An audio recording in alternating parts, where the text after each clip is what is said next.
네, 여러분 반갑습니다.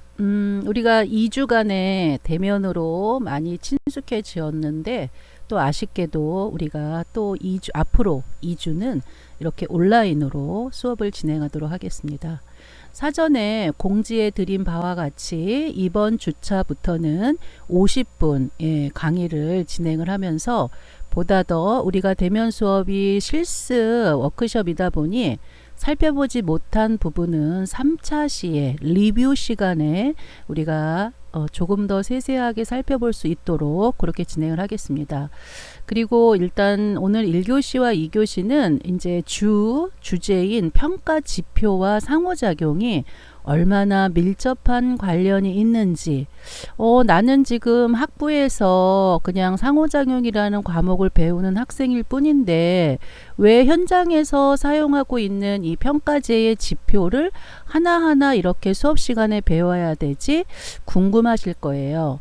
그렇지만 여러분들이 1교시와 2교시를 다 수강하고 나면 상호작용이라는 게 별도의 학문이 아니라 이론이 아니라 현장에서 세세하게 관계와 관계에서 의사소통을 하는, 즉 다시 말해서 우리가 영화와 함께 혹은 우리가 유아와 함께, 때로는 영화와 영화 간에 그리고 유아와 유아 간에 또래적인 상호작용까지도 총망라해서 교사가 이것들을 긍정적인 관계가 형성되도록 중요하게 작용하는 교사의 기술적인 역량이구나, 이거를 깨닫게 되실 겁니다. 제가 실습을 통해서 만나본 우리 경복대 학생들은 참 발랄했고, 발랄의 의미는 참 좋은 긍정적인 이미지입니다. 그리고 보다도 조금 자율적인 어떤 그런 팀원의 분위기, 그리고 다소 조금 이제 이질감이 있어서 팀원으로 아직 화합되기에도 어려운 조도 있기는 했지만 그래도 서로가 서로를 배려하면서 노력해주는 모습을 저는 2주 동안 보면서 참 좋게 평가를 했습니다.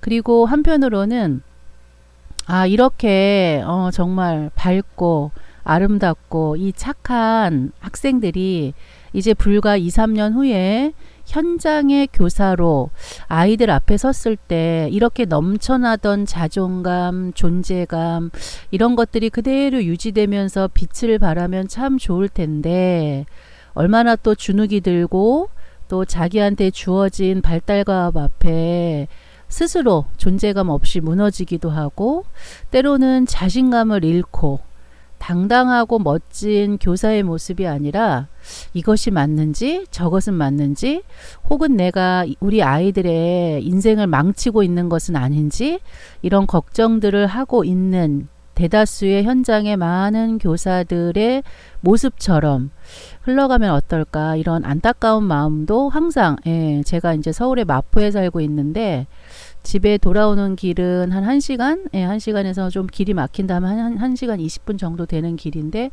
운전을 하고 오면서 그러한 걱정 아닌 걱정을 좀 하게 됩니다.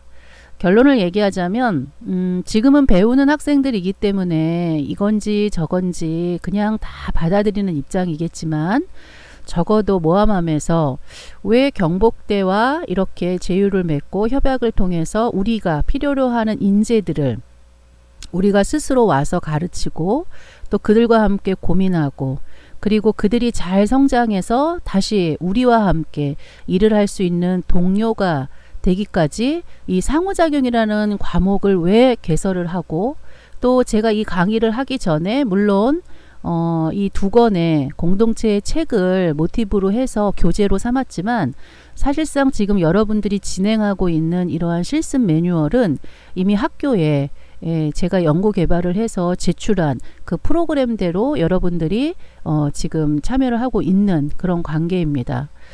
결론적으로 모함함에서 이러한 기준을 가지고 여러분들과 함께 진행할 때 어찌 보면은 그동안에 했던 것들은 아주 이론적인 기초적인 학문적인 이야기였고 우리가 만나서 2주 동안 했던 부분은 비언어적인 상호작용 그리고 권리 존중 보육, 이거는 여러분들의 철학을, 그러니까 어떻게 영아와 유아를 바라볼 것인가, 이 부분을 우리가 서로 만나보는, 마주하는 그런 시간이었다면, 우리가 지난주에 진행했던 상호작용의 전략을 활용해서 어떻게 말해볼까라는 상황적인, 물론 교재에서 밑밥에 소스가 되는 다양한 상호작용을 가지고 위계를 설정해서 우리가 상황을 가설로 이렇게 될 것이다 라고 예측해보는 실습활동을 했지만, 사실상 현장에서는 그것이 즉각적인,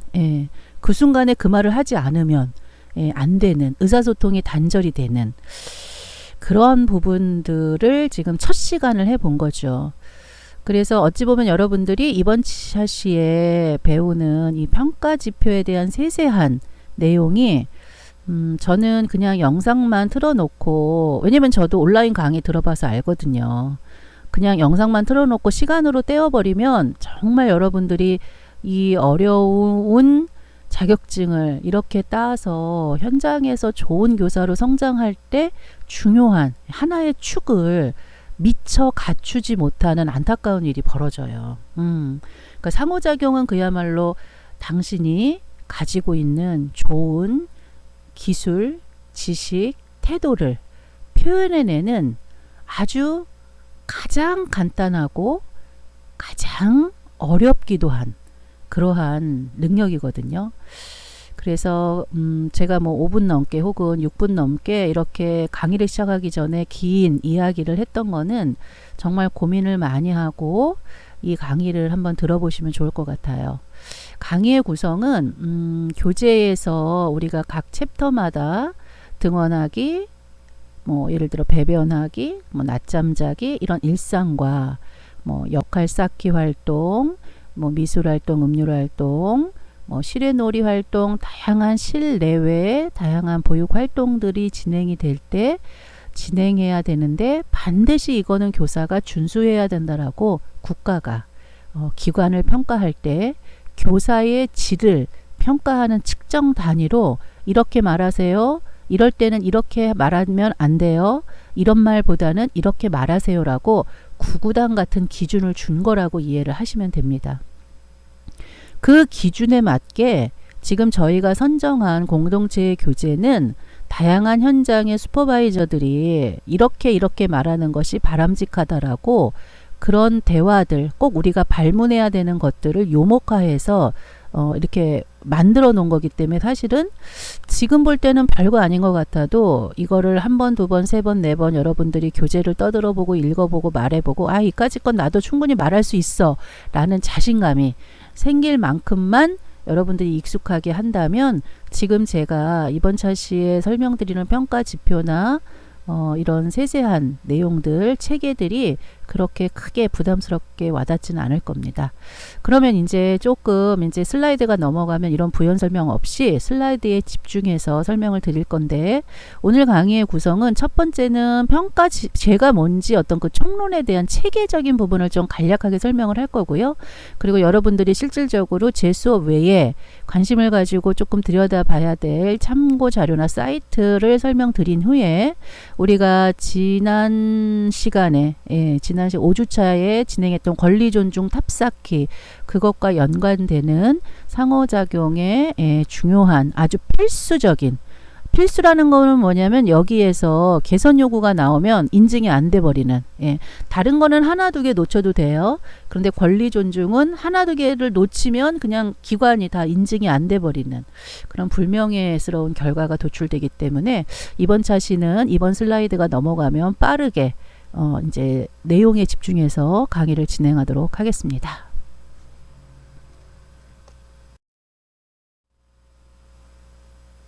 이번 시간은 제가 50분 이상의 강의를 할 거기 때문에 학습 활동이 없습니다. 참고하세요.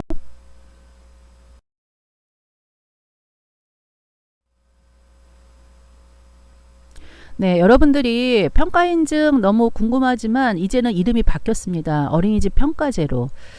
예를 들어서 우리나라에는 평가 인증이라는 게 2004년에 시범운영과 함께 2005년, 2006년 이제 저희가 현장에 보급하기 시작을 했는데, 그때만 해도 유치원은 평가제가 없었어요. 예, 그냥 초등학교 평가해서 초중고의 학교 평가는 있었지만 교원 평가 이런 거는 있었지만 어린이집은 평가제 자체가 없었어요. 그래서 끊임없이 어린이집은 기하급수적으로 늘어나는데 유치원에 비해서 양성과정도 간단하고 어떤 관리의 체계도 미흡한 어린이집의 중요성이 대두되면서 보육의 질적인 문제, 그때 당시에는 급식 파동 이런 부분이 굉장히 이슈가 되었습니다.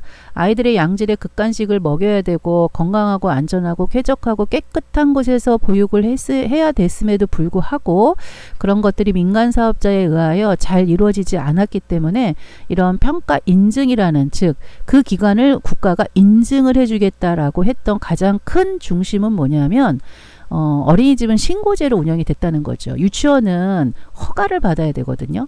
그런데 어린이집은 내가 신고만 하면 되는 그런 양적인 확충 사업이 동시에 진행됐던 시기였기 때문에 이렇게 2004년에 시작을 해서 지금 2009년 6월이 돼서 이제는 국가 수준의 완벽한 평가가 이루어지는 거죠. 다시 말해서 인증제는 내가 돈 주고 신청해서 받는 거지만 이제 평가제는 국가에서 무조건적으로 어린이집 교사로 일을 한다면 누구라도 피해갈 수 없는 국가의 공식적인 주요 사업이 되었다. 이렇게 요약을 하면 되겠습니다. 평가 운영 체제가 이렇게 뭐 초록색을 보시면 이제 대상자를 통보하는 것 자체가 우리 마음대로 이제 하지 않는다는 거죠. 이제 이 어린이집은 평가 인증의 주기가 되었고 이 어린이집은 몇 월 달에 평가를 받아야 됩니다라고 선정을 해서 통보를 하면 지자체가 이를 확인해서 아예 그냥 국가에서 정해버리는 거죠. 그러니까 예전에는 인증제였을 때는 우리가 뭐 이제 시설장에 애를 낳는다, 우리 주임 선생님이 뭐 중요한 일이 있다, 그럼 우리가 조금 더 내년에 받을까 아니면 올해 땡겨 받을까 이런 걸 조정할 수 있었는데 이미 이제 19년 6월부터는 그러한 선택의 기회가 없다. 다시 말해서 지금 같은 코로나 시국에서도 우리가 언제 오지 나를 기다리고 있다가 준비 다 해놨다가 국가가 코로나가 너무 4단계라서 우리 못 간다, 내년 봄으로 연장하겠다, 연기하겠다, 이런 경우에는 그냥 뭐 그동안 준비했던 거 다 아무런 의미가 없이 그냥 계속 질 관리를 해야 된다는 거죠. 왜냐하면 그 질 관리가 왜 필요하냐면 초록색의 맨 밑에 보세요. 평가 후 관리라고 되어 있죠. 다시 말해서 이 관찰자가 현장 평가로 하루 와가지고 우리의 현장을 보고 평가를 해주는 것뿐만이 아니라 결과가 나오고 우리가 인증을 받은 어린이집임에도 불구하고 등급을 부여받은 어린이집임에도 불구하고 이제 확인 점검이라고 해서 불시에 옵니다. 불시에 와서 현장 당일처럼 보기도 하고, 그래서 어린이집의 기본적인 뭐 교사의 질적 수준을 체크하는 보육과정 운영, 그리고 그 보육과정 운영을 계획하고 실행할 때 교사들이 어떻게 교수학습을 진행하는지에 대한 상호작용, 그리고 아이들의 건강과 영양과 안전을 어떻게 관리하고 있는지 이런 부분들을 세세하게 보고, 마지막으로 얼마나 교사의 복지에 신경 쓰고 있는지, 원장의 전문성은 얼마나, 리더십은 있는지, 이런 것들을 총망라해서 다음과 같은 운영체계 프로세스대로 살펴본다고 할 수 있겠습니다. 세세한 내용들에 대한 거는 여러분들이 나중에 현장에 가서 자세히 배우셔도 되는 이유는 뭐냐면 이것이 하나의 제도이자 정책이기 때문에 현장의 이슈가 발생할 때마다 조금 더 강화되거나 혹은 때로는 이미 우리끼리의 질관리가 되고 있기 때문에 이런 거를 우리가 지표로 하나하나 살펴볼 필요가 없다라고 했을 때는 지표에서 통합되거나 아니면은 지표가 폐지되는 경우도 있기도 때문입니다. 근데 여러분들이 지금 2학년이기 때문에 이런 운영체계에 대한 세세한, 왜냐면 이 운영체계도 강의가 한 2시간 되거든요. 세세하게 이게 초록색에 있는 막대기마다 우리가 꼭 해야 되는 것과 알아야 되는 것과 준비해야 될 것과 이게 굉장히 복잡합니다. 그런데 이 부분에 대한 거는 나중에 현장에 가셔서 현장의 교사로 일할 때의 기준을 가지고 그때 배워도 되기 때문에 이번 강의 시간에서는 초록색 정도만 이런 흐름으로 진행이 되는구나 라고 요약을 하시면 되겠습니다. 이거를 제가 제시한 이유는 현장 평가 네 번째 막대기 초록색, 현장 평가에서 여러분들의 입에서 나오는 그러한 의사소통의 발문, 즉 상호작용을 가지고 교사의 질을 평가하고, 이 영역은 하나의 영역으로 들어갈 만큼 굉장히 총망라하게 되어 있는 중요한 부분이기 때문입니다. 자, 평가지표는 크게 네 가지의 영역으로 되어 있어요. 첫 번째가 보육과정과 상호작용. 이거는 그야말로 교사의 어떤 전담적인 부분이죠. 그래서 보육과정이라는 거는 계획하고 이것을 실행을 할 때 평가지표 옆에 보시면 보육환경 및 운영관리가 있어요. 여기서의 보육환경은 물리적인 환경을 의미해요. 그런데 앞에 있는 보육과정 및 상호작용은 물리적인 환경은 우리가 바꿀 수 없는 것을 의미한다면 여기서의 보육과정과 상호작용은 바꿀 수 있는을 말해요. 누구에 의해서? 교사에 의해서.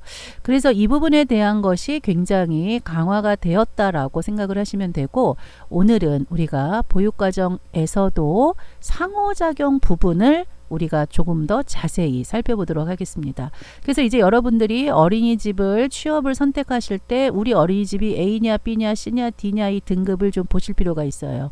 이유는 뭐냐면 오른쪽 하단의 주기를 보시면 A, B 등급은 현장평가를 3년에 한 번 합니다.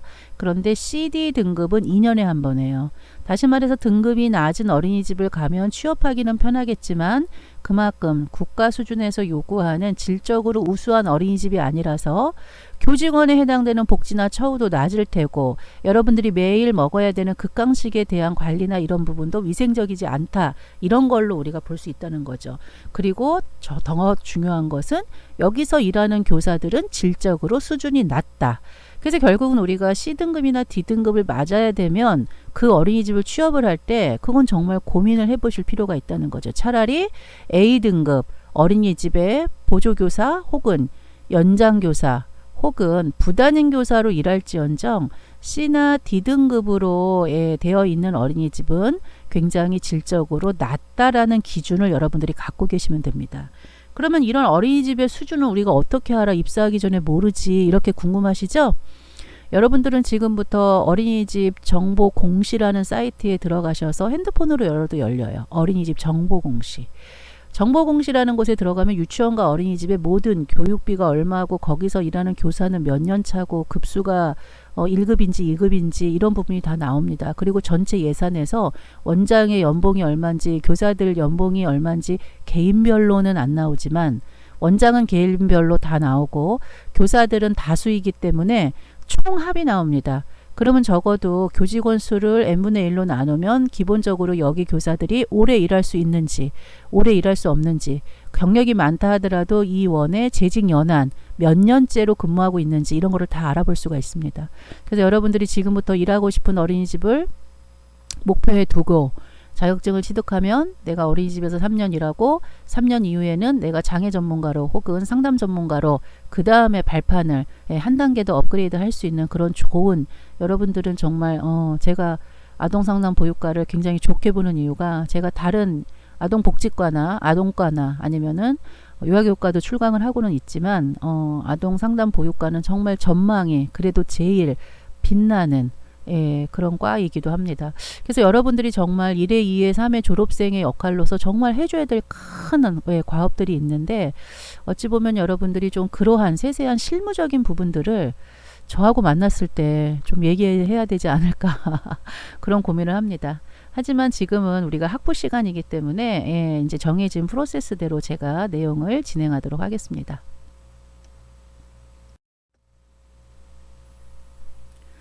평가 후의 관리는 우리가 아까 마지막 막대기 파란색 막대기 밑에 그냥 하나의 막대기로 있었는데 평가 후에는 연차별로 저희가 보고서도 내고요. 그리고 사후에 방문해서 등급이 낮은 데는 그냥 딱 2주기예요. 우리가 2년 후에 올게요가 아니라 지속적으로 방문을 합니다.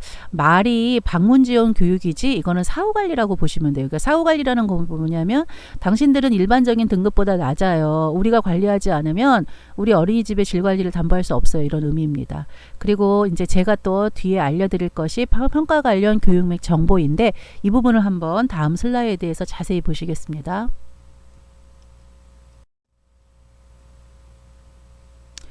이제 보육교사가 스스로 이제 내가 어떤 수준인지 이거를 이제 스스로 진단하고 개선하기 위해서 프로그램을 만들었죠. 예전에는 이게 없었어요. 그런데 이제는 상시 질관리 체계라는 것이 강화되었기 때문에 PC나 아니면은 핸드폰을 통해서 여러분들이 충분히 할 수가 있습니다. 그리고 옆에 이렇게 가운데에 예쁘게 알록달록 무지개 빛깔로 있는 이모티콘은 다음 슬라이드에서 제가 다시 설명을 드리겠습니다.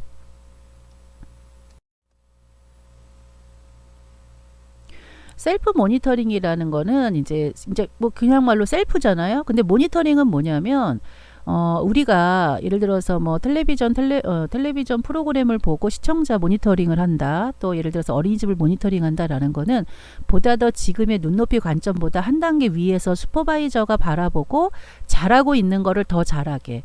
그러니까 다시 말해서 뭐 평가제는 70점 이상만 넘으면 통과야. 뭐 운전면허 시험 볼 때 예를 들어서 우리가 일정한 점수 이상이면 통과야. 이제 이런 것이 인정이라면 모니터링은 80점을 90으로, 90점을 95로, 95를 99로 99를 100으로 100은 늘 100이 유지되게 이렇게 관리하는 것이 모니터링이거든요. 그래서 결국은 4차 표준교육과정이 이제 우리한테 2020년부터 시작이 되면서 결론적으로 영아 중심, 요리 중심을 표방하는 현장의 자율적인 걸 권한을 굉장히 많이 줬다는 거죠. 3차에 비해서. 3차에는 이거를 몇 시간 하고 이거를 몇 수준으로 하고 이게 완전히 깍두기처럼 체크무늬, 격자무늬처럼 이렇게 나눠줬었는데 지금은 그렇지 않다는 거예요. 그 부분에 대한 거를 이제 모니터링을 통해서 상시 질관리를 할 수 있게 한 이유는 4차 표준보육과정의 현장의 자율성을 굉장히 확대했기 때문에 이제 우리가 스스로 질관리를 하지 않으면 이제는 국가가 교육과정이 우리를 관리해주지 않기 때문에 우리의 어떤 계속적인 성장, 역량 증진 이것이 이루어지지 않다라는 거죠. 그래서 하나의 일환으로서 교사가 자기 스스로를 돌아보고 반성적 사고를 통해서 스스로의 질관리를 위해 노력을 해보는 이런 시스템이라고 이해하시면 됩니다. 자세한 내용은 다음 슬라이드에서 살펴보도록 하겠습니다.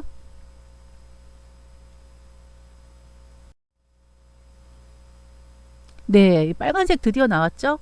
영유아 권리 존중 보육. 아마 여러분들이 그 권리 존중 보육을 가지고 그 페이퍼에 친구들하고 의논하면서 참고 자료 보면서 그걸 옮겨 적을 때 이것이 왜 필요한가 이렇게 또 궁금했을 수도 있을 거예요. 그거를 일일이 우리가 포스트잇에 써가면서 하나하나 이런 작업을 했을 때 이거를 왜 하나 싶었을 거예요. 근데 그만큼 우리 몸의 습관에 우리의 철학의 관점에 몸에 배어 있지 않는 게 권리 존중이거든요. 그 이유는 우리가 우리의 권리를 존중받지 못하고 컸기 때문이에요. 그러니까 우리 같은 기성세대들은 말할 것도 없고 아마 여러분들 때는 뭐 예를 들어서 뭐 학생 인권이다, 인권 조례다 이런 게 있어서 조금 그래도 초중고 시절에 존중을 받았겠지만 저희 세대는 정말 그런 게 없었었거든요. 그런데 이제 이런 부분들이 2015년 12월부터 CCTV가 현장에 이제 적극적으로 안전을 위한 목적으로 운영되기 시작하면서 어떤 하나의 교사들을 뭐 관리 감독하는 감시하는 이런 걸로 오해들을 많이 하잖아요. 근데 그렇지 않다라는 거죠. CCTV 상에서 불거지는 안 좋은 아동학대 의심신고 라는 부분을 우리가 살펴보면 수많은 교사들이 그 오랜 시간 동안 아이들을 학대하는 영상보다는 굉장히 헌신하고 아이들을 좋아하고 아이들과 함께하는 영상이 더 많다는 거죠. 그래서 상대적으로 뭐 4만 몇천 개 어린이집에 CCTV가 한 어린이집당 10대 이상 달렸거든요. 그러면은 43만 대예요. 쉽게 말하면. 43만 대의 카메라 아래서 사실은 아동학대가 빈번하게 발생하는 거는 가족, 즉 부모에 의해서 발생하는 확률에 비하면 굉장히 미미한 수준이에요. 그럼에도 불구하고 이제 국가적으로 저희한테 예산이 들어오기 때문에 우리는 준 공무원인 거죠. 그러니까 우리가 버는 돈이 어떤 일정 부분은 세금으로 지원이 되는 부분이 있습니다. 그러다 보니 우리한테 공적의 개념으로 이 셀프 모니터링을 통해서 우리가 스스로 질 관리를 하도록 이제 이렇게 강조가 되어 있고 뒤에 나오는 놀이나 관찰이나 이제 이런 부분은 당연히 교사가 할 일인데 우리가 정말 실천해야 될 중요한 포인트가 영유아 권리 존중이라는 거. 이거를 우리가 다시 한번 강조를 하면서 상호작용을 더 자세히 살펴보도록 하겠습니다. 요 슬라이드는 한번 멈춤을 눌러 놓으시고 보시거나 아니면은 한국보육진흥원 사이트에 들어가셔서 평가 교육에 대한 부분에서 자세하게 보시면 됩니다. 그런데 이 내용은 별반 뭐 크게 다른 내용은 아니고 평가제 지표에 있는 그러한 내용이라고 이해하시면 돼요. 그래서 우리가 여기서는 빨강색, 주황색, 노랑색, 그리고 파랑색, 일상생활 지원까지. 그래서 우리가 빨강, 주황, 노랑, 파랑이 우리가 오늘 집중적으로 배워야 되는 내용이다라고 이해하시면 되겠습니다. 자, 앞서 설명드린 평가 인증은 1영역, 2영역, 3영역, 4영역 이렇게 4개 영역으로 구분이 돼요. 한번 눈으로 그냥 쭉 훑어보세요. 4영역은 교사에 대한 부분이니까 우리 과목에서는 다루지 않습니다. 그런데 3-4에 보면은 등하원 나오죠. 그 다음에 3-3에 건강진진 나오죠. 3-2에 극간식 나와요. 다시 말해서 먹는 거, 그 다음에 건강증진이라는 거는 잘 수도 있고 우리가 씻을 수도 있고, 예, 입 닦기, 낮잠 지도하기 이런 부분에서 살펴볼 거고요. 그리고 3-4에서는 등원하기와 하원하기 이 부분에서 상호작용 부분이 있습니다. 그리고 2영역은 물리적인 환경 또 원장의 기관 운영 파트이기 때문에 우리 과목에서는 다루지 않습니다. 그리고 이제 1영역이 우리의 꽃이라고 볼 수 있어요. 꽃. 예. 그래서 1-2에 보육 계획 및 수립 실행 해서 필수라는 빨간색 글씨 아래 별표 있는 거 있죠. 이 부분에서 실행은 우리가 살펴봐야 돼요. 왜냐하면 보육계획을 우리가 보육활동으로 실행을 할 때 말을 해야 되니까. 그런데 1-2 중에서도 우리가 보육계획 부분은 살펴보지 않아요. 그러면 이제 그럼 몇 개 안 되겠구나 이렇게 눈에 보이죠. 그런데 그렇지 않아요. 그 1-1 영유아 권리 존중 빨간색 필수 그 옆에 보시면 항목수 2개 나오죠. 2개 그 밑으로 쭉 보세요. 2개, 5개, 3개, 4개, 3개 이렇게 나오죠. 네. 그래서 전체 지표수는 59개예요. 그런데 59개 안에도 항목에서도 예를 들어서 그것이 또 쪼개져서 어떤 거는 4개, 어떤 거는 6개, 어떤 거는 2개, 어떤 건 1개 이런 체제를 갖고 있어요. 이 부분은 그냥 간략하게 이렇게만 그냥 이해하시면 되겠습니다. 자세한 거는 지표를 보시면 여러분들이 쉽게 이해하실 수가 있어요. 자, 첫 번째 필수지표입니다. 이 필수지표는 다시 말해서 이제 처음에 아까 그 빨간색으로 표기된 거, 그 지표라는 것에 세부 요소가 있어요. 세부 항목. 그래서 세부 지표 혹은 세부 내용 이렇게 표현하는 것들이 있죠. 그래서 이거 지표수를 보시면 1-1은 지표기 때문에 딱 1-1 영역의 첫 번째 이렇게 끝나는데 3-2의 두 번째의 첫 번째 이제 이렇게 4단계에 걸친 요소라는 게 있어요. 그래서 여기 나와 있는 노란색까지 포함해서 그러면 화면으로 보시면 둘, 넷, 여섯, 여덟, 9개죠. 이 9개에 대한 부분이 만약에 yes가 아니고 no, 개선이 요구된다라는 항목이 체크가 되면 이 부분은 굉장히 등급에 영향을 미치는 중요한 지표다. 이렇게 이해하시면 되겠습니다. 근데 우리하고 관련되어지는 거는 맨 위에 있는 필수지표 1-1과 맨 아래에 있는 3-5-2-4 아동학대 예방지침 체벌금지 이 부분이 해당된다고 볼 수 있겠습니다.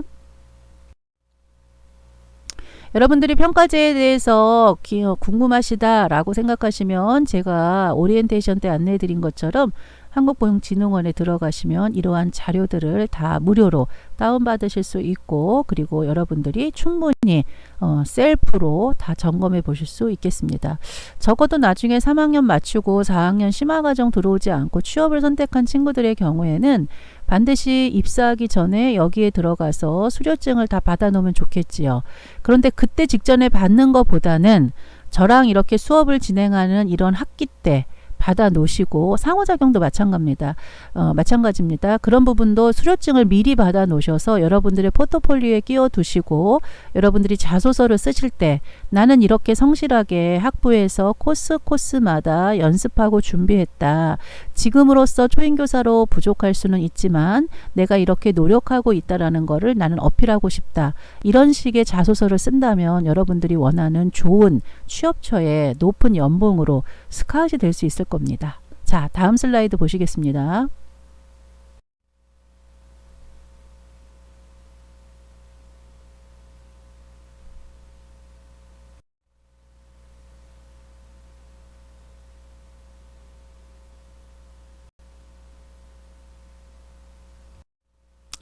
자, 이제 앞에 그 뭐 자료나 또 이제 온라인 강의나 여기까지 간단하게 오리엔테이션을 했고요. 이제부터 본격적으로 평가 지표에 대해서 세세하게 설명드리겠습니다. 이제 각 장당 슬라이드는 길어야 1분 혹은 2분 정도가 될 거고요.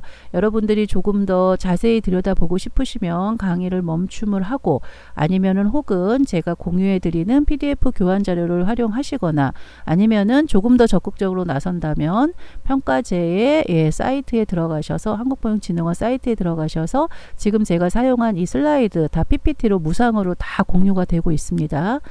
그런 내용을 조금 더 세세하게 살펴보시는 방법이 있겠습니다.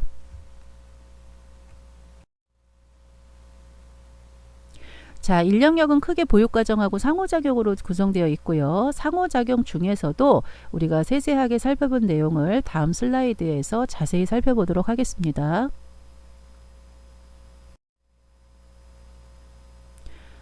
자, 첫 번째 우리가 영유아 권리 존중 이 부분에 대한 것이 이제 굉장히 우리가 자세하게 살펴볼 내용이고요. 그 다음에 나오는 내용들은 실행하기, 그 다음에 놀이활동 지원하기, 상호작용 지원하기 여기까지 1-5는 우리 내용과 해당하지 않습니다.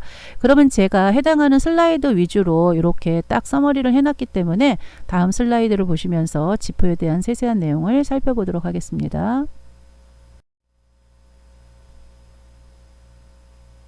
영유아 권리 존중의 경우에는 두 가지 항목이 있어요. 요소라고도 표현하죠. 그래서 1-1의 지표의 세부 요소는 1-1-1의 교사는 영유아를 존중하는 것, 그리고 1-1-2의 교사는 영유아를 차별 없이 대하는 것. 이 내용 두 가지를 중심으로 살펴보도록 하겠습니다.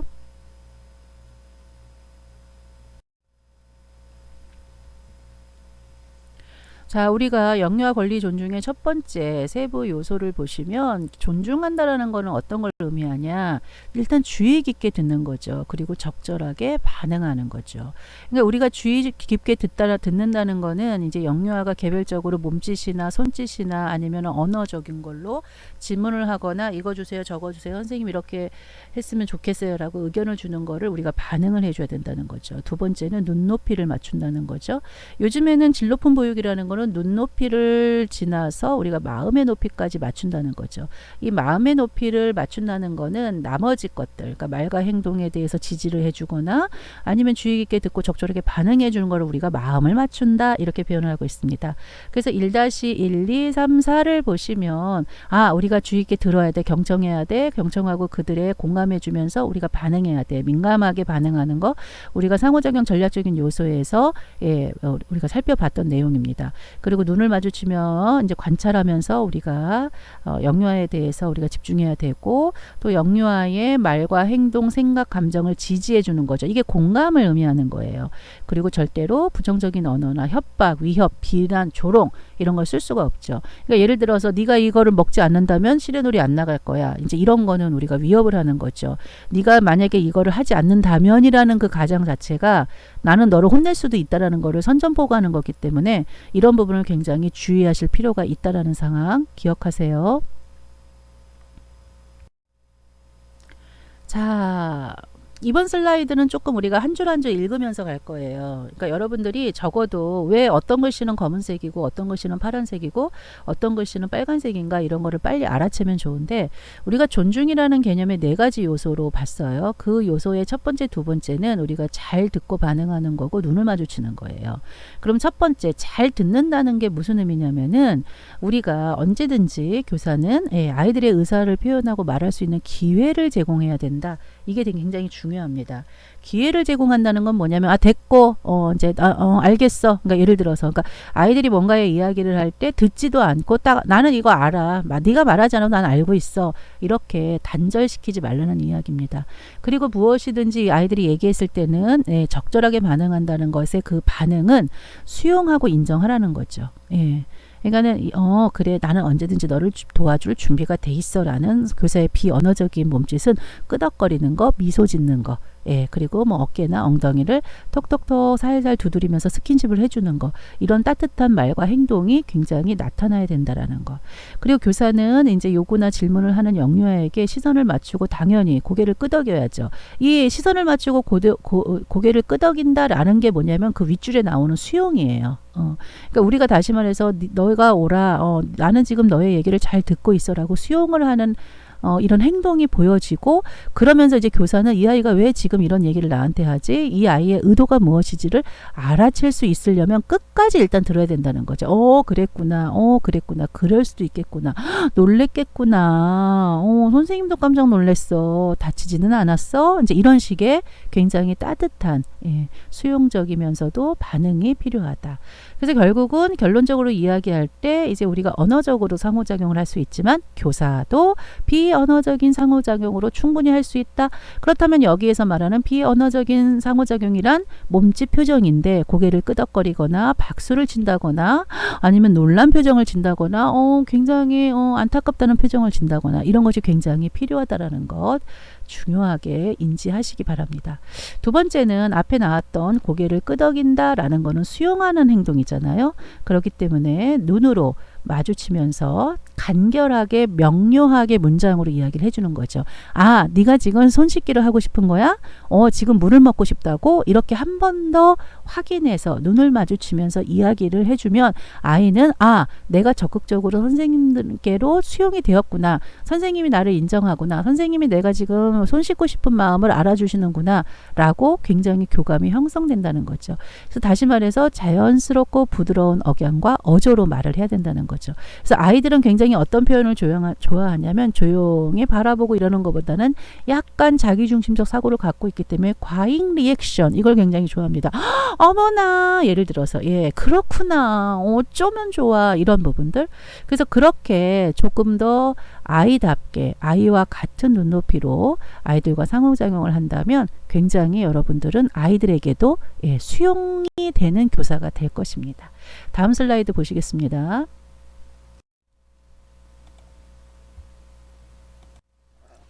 자, 이제 우리 세 번째 존중이라는 거는 영유아의 말과 행동이나 그 아이들의 생각이나 감정을 지지해 주는 거. 여기서의 핵심은 지지예요. 그러니까 우리가 공감하고 반응하는 것들은 그랬구나. 예를 들어서 그리고 이제 뭐 놀래주거나 그 다음에 뭐 같이 기뻐해주거나 이제 이런 부분은 이제 수용을 했다라고 하면 그 다음에는 중요한 건 지지라는 거죠. 거기 중간에 있는 예를 한번 보세요. 조금은 겁신하지만 미애는 해낼 수 있을 거야. 선생님 손을 잡고 평행대회를 걸어보자. 한 걸음만 먼저 해볼까? 제안을 하는 거예요. 그러니까 여기서의 지지라는 거는 끊임없이 아이들에게 하면 된다, 할 수 있다, 해보자라는 거를 긍정적인 걸로 알려주시고 틀려도 된다라는 거죠. 우리가 수많은 시간을 살아오면서도 우리도 얼마나 많이 실수를 했고 실패를 했습니까? 그런데 이제 인생 살아봤자 이제 1년 살고 2년 살고 3년 사는 그 어린 영아한테 에이 그게 아니지 왜 이렇게 했어 다시 해 라는 말을 굳이 할 필요가 있을까요?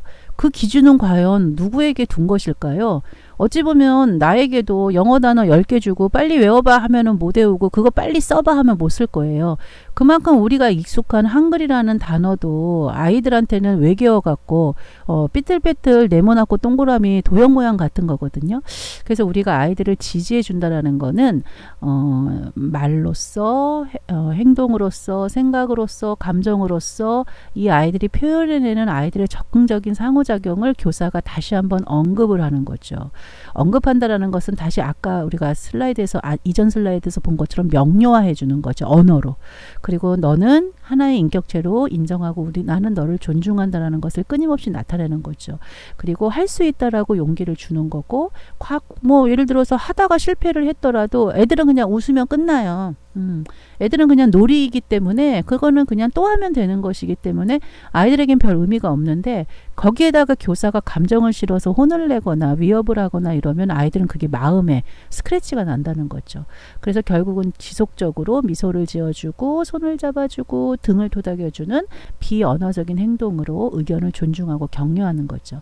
그러니까 우리가 이 1-1에 존중한다라는 것에서의 어떤 세부적인 목표는 결국은 아이들의 권리를 존중하는 건데 이 존중하는 거에 세세세한 것들은 우리가 인정해주고 반응하고 수용하고 지지해주고 너는 이제 나한테 수용되었다라는 거를 끊임없이 표현해 주라는 거 이렇게 요약하시면 되겠습니다.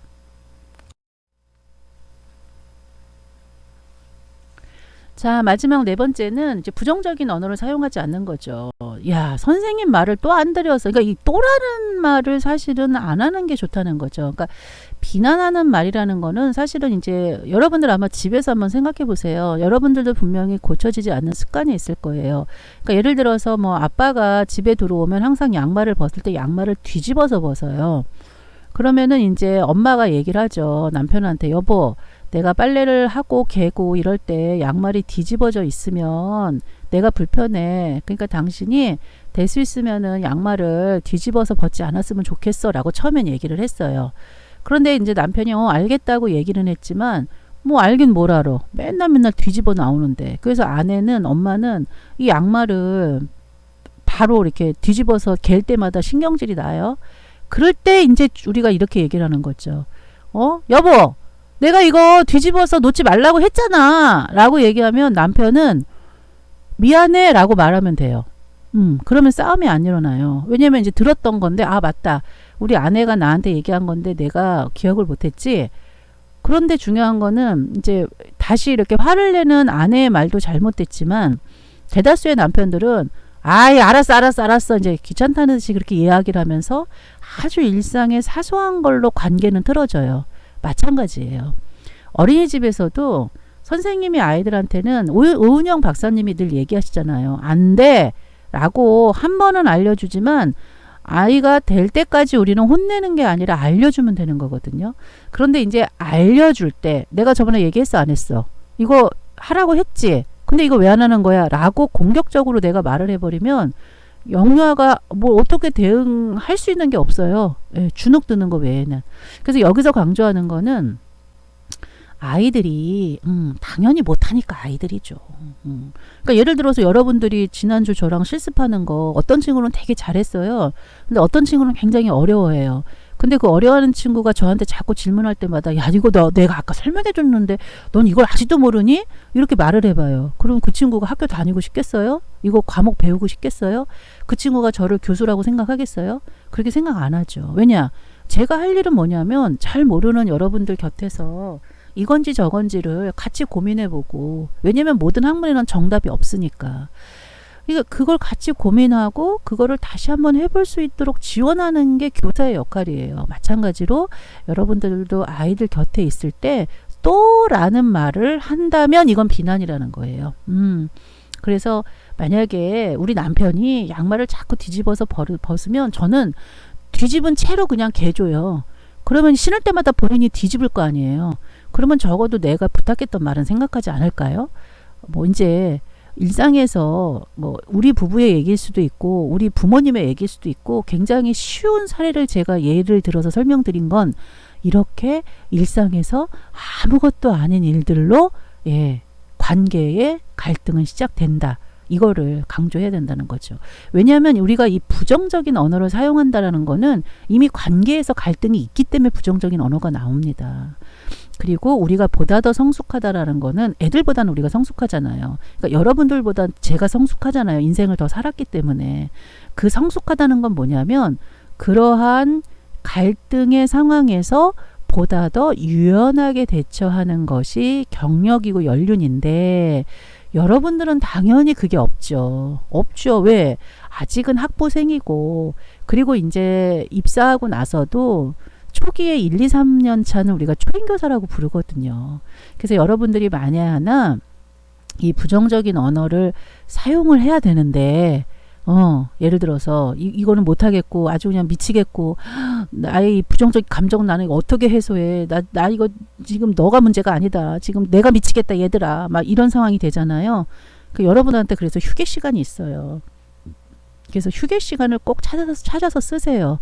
휴게 시간은 찾아서 쓰는 거예요. 원장님이 쉬세요 하지 않아요. 원장님 저 휴게 시간이니까 교실에 아이들 좀 부탁드립니다 라고 말씀드리고 나가셔도 돼요. 그리고 휴게 시간을 안 주면 그건 근로기준법에 완전히 위반돼요.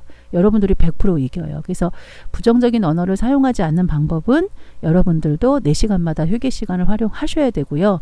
여러분들의 부정적 감정을 빨리 해소를 하고 다시 리플레시하고 돌아와서 아이들 곁에 쓰면 이렇게 또 이렇게 화가 나는 일은 굉장히 줄어들 수 있어요.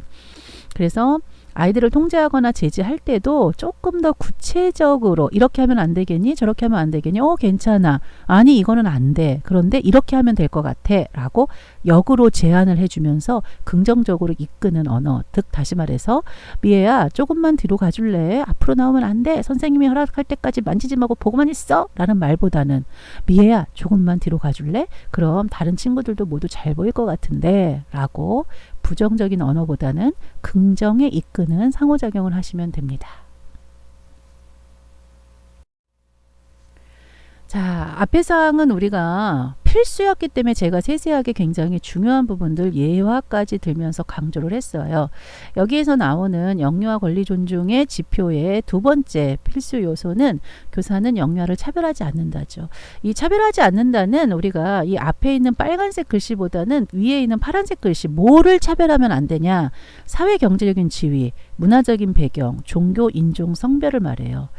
자, 우리가 이제 이 부분 생각해 봅시다. 교사가, 저는 크리스찬이거든요.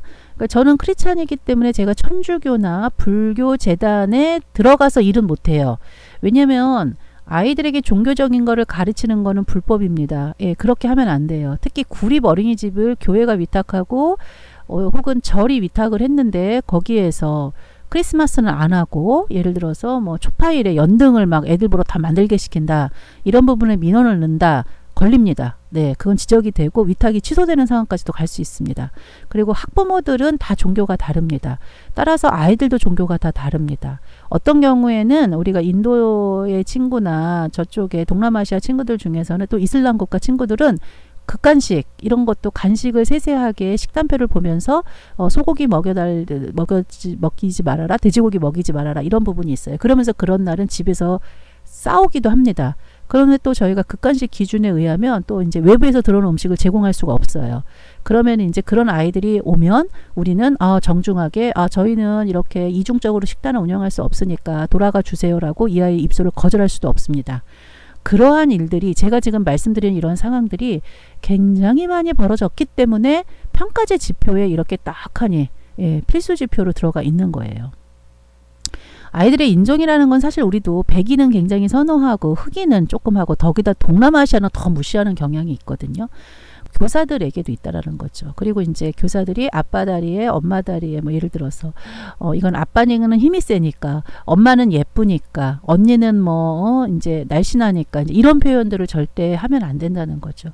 사회 경제적 지위는 어떤 것들이 있었냐면은 이제 예전에 어린이집은 이제 계층이라고 그래서 어떤 소득을 분배를 해가지고 소득이 뭐 차상위 계층이다, 뭐 70%다, 80%다, 100%다, 막 이런 부분을 봐서 소위 있는 집 애들 돈 하나도 지원받지 못하고 100% 돈을 내고 다니고 굉장히 어려운 아이들은 돈 10원 한 장 안 내고 다녀요.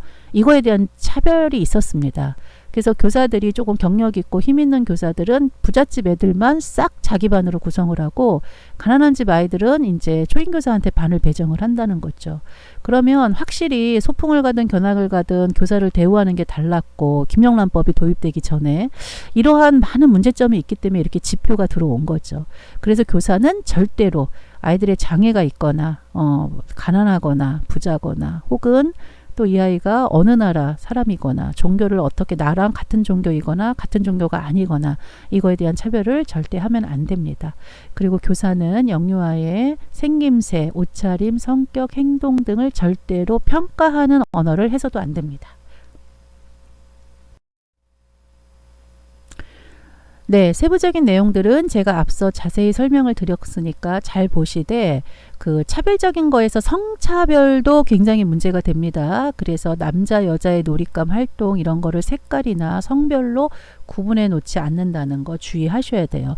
남자아이들을 만들었는데 애들은 다 파란색 옷을 입히고 여자아이들은 분홍색 원피스를 입히고 이런 것들 굉장히 주의하셔야 되는 부분이고요. 그리고 아이들이 개별적으로 기질적으로 음식을 천천히 먹거나 또 예를 들어 체육을 싫어하거나 이제 이런 부분 이런 거를 차별적으로 비난하거나 혹은 부정적으로 표현해서는 절대 안 된다. 이 부분은 주의하시면 되겠습니다. 자, 이제 이번 시간 이제 마지막 슬라이드예요.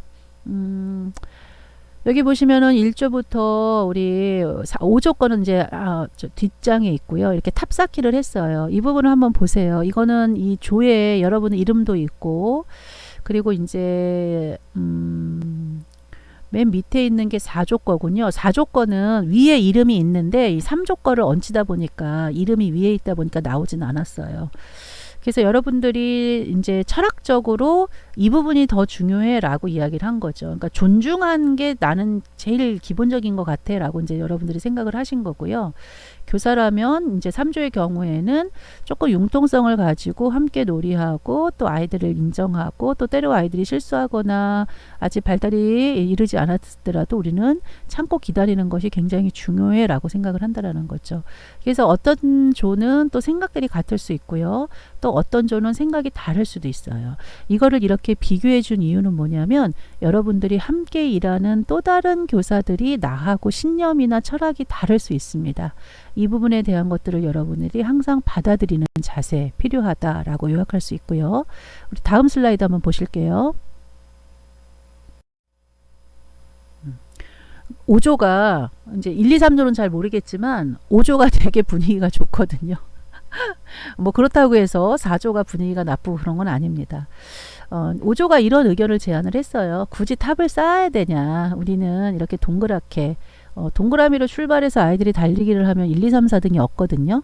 마찬가지로 위계가 아니라 이렇게 하나의 원으로 표현해서 서로 원동력이 되었으면 좋겠다 라고 제안을 했습니다.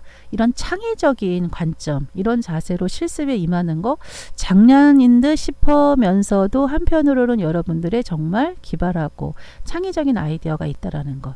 이런 것들이 현장에서도 원장님과 동료 교사 혹은 선후배 교사에게도 잘 어필이 될 수 있도록 어떻게 말하는 기술을 갖출 것인가, 상호작용을 배우는 입장보다는 어떻게 하면 나도 그들과 상호작용을 하면서 내가 보다 더 존재감이 인정되고 내가 유의미한 존재로서 이 세상을 살아갈 수 있을까, 이런 부분을 고민하는 시간이 되었으면 좋겠습니다.